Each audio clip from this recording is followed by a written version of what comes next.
Halo anak-anak, kembali lagi dalam pelajaran biologi. Salam sehat dan salam sejahtera buat kita semua. Kali ini kita akan membahas tentang sistem gerak pada manusia. Sebelum kita mempelajari materi sistem gerak kali ini, yuk mari kita lihat kompetensi dasar dari sistem gerak berikut ini. Menganalisis gerak pada makhluk hidup, sistem gerak pada manusia, dan upaya menjaga sistem gerak. Adapun indikator pada materi ini yaitu yang pertama mendeskripsikan rangka tubuh manusia, yang kedua menjelaskan jenis tulang berdasarkan penyusunnya, yang ketiga menjelaskan jenis tulang berdasarkan bentuknya, yang keempat menjelaskan jenis sendi pada manusia, dan yang kelima menjelaskan jenis otot pada tubuh manusia, yang keenam menjelaskan fungsi otot pada tubuh manusia, dan yang terakhir atau yang ketujuh mendeskripsikan kelainan pada sistem gerak manusia. Nah, pada nomor 7 ini sangatlah penting. Jadi kita dapat mengetahui atau mendeskripsikan kelainan apa saja yang ada pada sistem gerak manusia.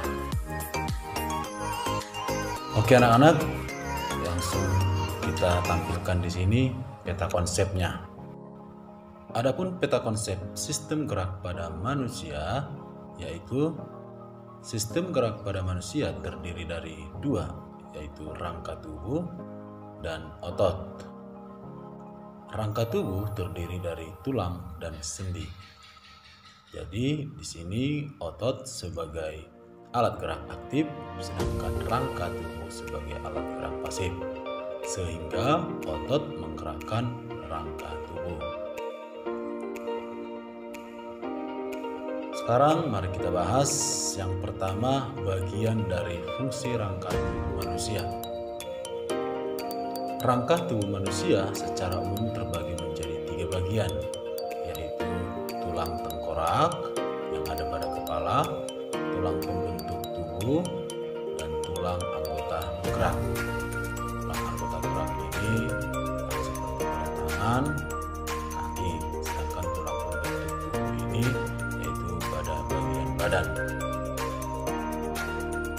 Rangka tubuh manusia berfungsi untuk yang pertama adalah alat gerak pasif, yang kedua menopang dan memberi bentuk tubuh, yang ketiga melindungi organ dalam, yang keempat tempat menempelnya otot, dan yang kelima tempat pembentukan sel darah. Yang berikutnya adalah tulang penyusun rangka tubuh. Berdasarkan komponen penyusunnya, tulang dibedakan menjadi 2 bagian. Yang pertama tulang rawan atau yang disebut kartilago.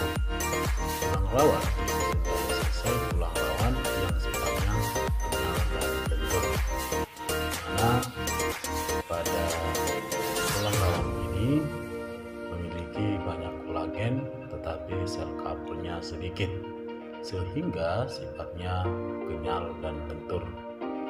Yang kedua adalah tulang keras atau disebut dengan kompak. Tulang ini tersusun atas campuran antara kalsium dan kolagen. Di sini pada gambar ini kolagennya tidak terlalu banyak, tapi memiliki kalsium atau zat kapurnya yang banyak, sehingga menampakkan teksturnya yang sangat keras. Berdasarkan bentuknya, tulang dibedakan menjadi yang pertama ada tulang panjang atau tulang pipa, mana tulang pipa ini merupakan tulang yang berbentuk bulat memanjang seperti pipa, dan bagian tengahnya berlubang, yaitu seperti pada tulang paha dan tulang lengan. Ini ada pada tulang lengan yang berbentuk seperti pipa. Yang kedua adalah tulang pendek. Tulang pendek memiliki bentuk seperti dadu. Contohnya pada ruas-ruas pergelangan tangan dan kaki. Pendek ini yang memiliki bentuk seperti dadu. Contohnya itu terdapat pada ruas-ruas pergelangan tangan dan kaki. Yang ketiga, tulang pipi. Tulang pipi memiliki bentuk gepengan dan tipis. Contohnya itu terdapat pada tulang belikat, tulang duduk, dan tulang tengkorak. Yang keempat adalah tulang tidak beraturan. Tulang tidak beraturan adalah tulang yang bentuknya tidak beraturan. Contohnya itu pada ruas-ruas tulang punggung. Yang berikutnya yaitu persendian atau artikulasi, di mana sendi merupakan penghubung antara tulang yang satu dengan tulang lainnya pada rangka tubuh. Persendian sangat mendukung gerak tubuh yang menjadi lebih fleksibel. Berdasarkan banyak atau sedikitnya gerakan sendi dibedakan menjadi yang pertama itu sendi mati atau yang disebut dengan sinartrosis, yaitu sendi yang tidak memungkinkan adanya gerakan. Contohnya itu pada sendi antar tulang menyusun tengkorak. Kalau dikatakan dia tengkorak berarti pada bagian kepala. Yang kedua adalah sendi kaki atau disebut dengan amfiartrosis, yaitu sendi yang pergerakannya sedikit. Contohnya pada persendian tulang rusuk dengan tulang dada. Coba kamu perhatikan dari gambar ini. Yang berikutnya sendi gerak atau disebut dengan diartrosis. Ini kalau pada sendi gerak ini sendi yang pergerakannya bebas atau dapat ke segala arah, di mana sendi ini dibedakan menjadi 4 macam, yaitu yang pertama ada sendi peluru, di mana arah gerakannya ke segala arah. Yang kedua sendi putar atau arah gerakannya berputar. Ini yang terdapat pada tulang atlas dan tulang eksis. Yang berikutnya sendi engsel, sama seperti pada pintu yang memiliki engsel, di mana arah gerakannya hanya satu arah seperti engsel rumah kita. Sendi engsel ini terdapat pada tulang lengan atas atau yang disebut dengan humerus, dan tulang pengumpul atau radius, dan tulang hasta atau ulna.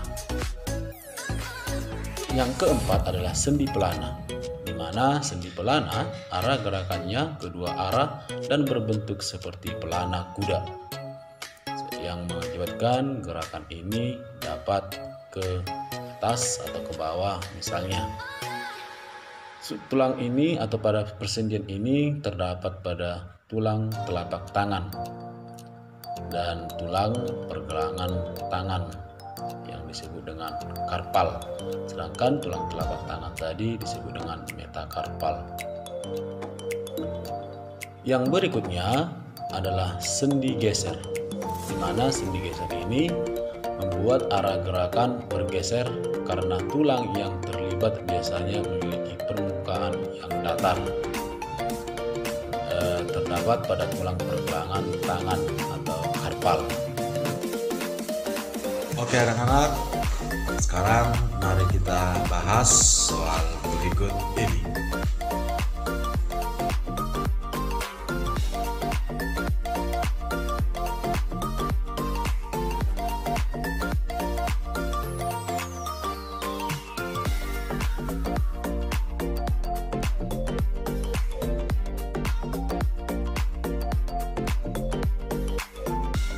Sampai di sini pertemuan kita kali ini.